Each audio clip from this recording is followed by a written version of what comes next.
నమస్తే. నేను మీ Swapna. Welcome back to my channel. My dear YouTube family members. ఈరోజు ఒక డిఫరెంట్ ఐటెమ్‌తో మీ ముందుకొచ్చేసానండి. అదే సొరకాయ బోండాలండి. చాలా చాలా బాగున్నాయండి బాబు. సొరకాయ గారెలు మా సిస్టర్ చేస్తే తిన్నాను.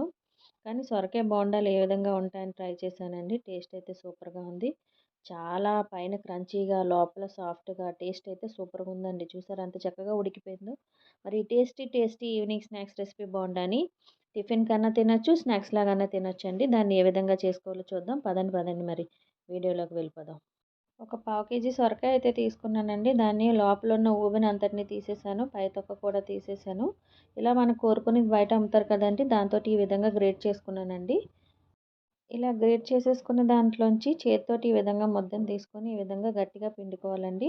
వీలైనంత గట్టిగా ఎంత వీలైతే అంత గట్టిగా పిండేసుకొని ఈ విధంగా అయిన తర్వాత దీన్నంతటిని ఒక ప్లేట్‌లోకి వేసుకొని మిగిలిందంతటిని కూడా ఈ విధంగానే పిండుకొని వేసేసుకోవాలి. దీన్నంతటిని బాగా పిండేసుకున్నాం గదండీ! ఇప్పుడు ఇందులోని ఒక 8 పచ్చిమిరపకాయలు చిన్న చిన్న ముక్కల్లా కట్ చేసుకోవాలి. అలాగే మీడియం సైజ్ ఉల్లిపాయని చిన్న ముక్కల్లా కట్ చేసుకొని వేసుకోవాలి.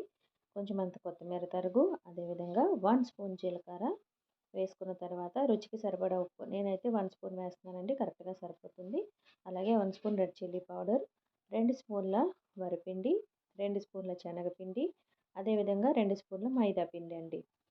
ఈ విధంగా వేసేసుకున్న తర్వాత పిండినంతటిని ఎటువంటి వాటర్ వేయకుండా ఆ సొరకాయలో ఉన్న వాటర్‌తోనే దీన్నంతటిని నేను చూపించిన విధంగా కలుపుకొని ఇలా ముద్దలా రావాలి. ఈ కన్సిస్టెన్సీలో ఉంటే మనకి బోండా వేసుకోవడానికి కరెక్ట్‌గా సరిపోతుందండి. చూసారు కదా! పిండంతా ఎంత ముద్దలా ఉందో. డీప్ ఫ్రైకి సరిపడా ఆయిల్ అయితే వేసేసాను. ఆయిల్ అయితే హీట్ అయిపోయింది. ఇప్పుడు ఇందులోని మనము కడాయికి ఎన్ని పడతాయో అన్ని సొరకాయ బోండాలని ఈ విధంగా చిన్న చిన్న ఉండల్లా చేసుకొని వేసుకోవాలి. వేసుకున్నప్పుడు ఫ్లేమ్ అన్నది హైలోనే ఉండాలండి. ఆయిల్ కూడా హీట్‌గా ఉండాలి. కడాయికి ఎన్ని పడతాయో అన్ని వేసేసుకున్న తర్వాత మీడియం ఫ్లేమ్ పెట్టుకొని అటు ఇటు తిప్పుకుంటూ క్రిస్పీగా ఫ్రై అయ్యేంత వరకు ఫ్రై చేసుకోవాలండి. పైన క్రిస్పీగా లోపల స్మూత్‌గా చాలా బాగుంటాయి. గోల్డెన్ బ్రౌన్ కలర్ వచ్చేంత వరకు ఫ్రై చేసుకొని ప్లేట్‌లోకి తీసేసుకుంటే ఎంతో టేస్టీగా ఉండే సొరకాయ బోండా అయితే రెడీ అయిపోతుందండి.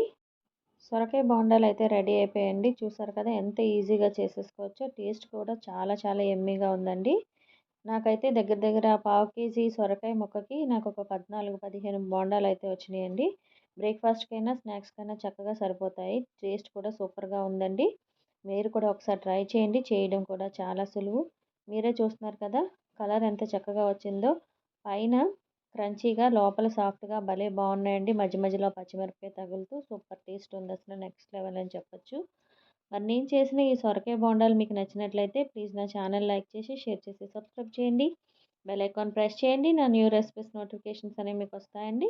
నా ఛానల్‌ని దయచేసి సపోర్ట్ చేయమని కోరుకుంటున్నానండి. సబ్స్క్రైబ్ చేస్తున్నారు, మళ్ళీ అన్‌సబ్స్క్రైబ్ చేసేస్తున్నారండి.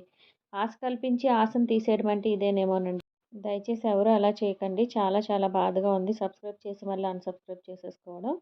మరి నేను చేసిన ఈ రెసిపీని మీరు కూడా ట్రై చేసి ఏ విధంగా వచ్చిందో నాకు కామెంట్ చేయండి. నచ్చితే ప్లీజ్ నా ఛానల్‌ని సబ్స్క్రైబ్ చేయడం మర్చిపోకండి. నమస్తే. ఉంటానండి. నేను మీ స్వప్న. మరొక కొత్త రెసిపీతో మళ్ళీ కలుస్తానండి.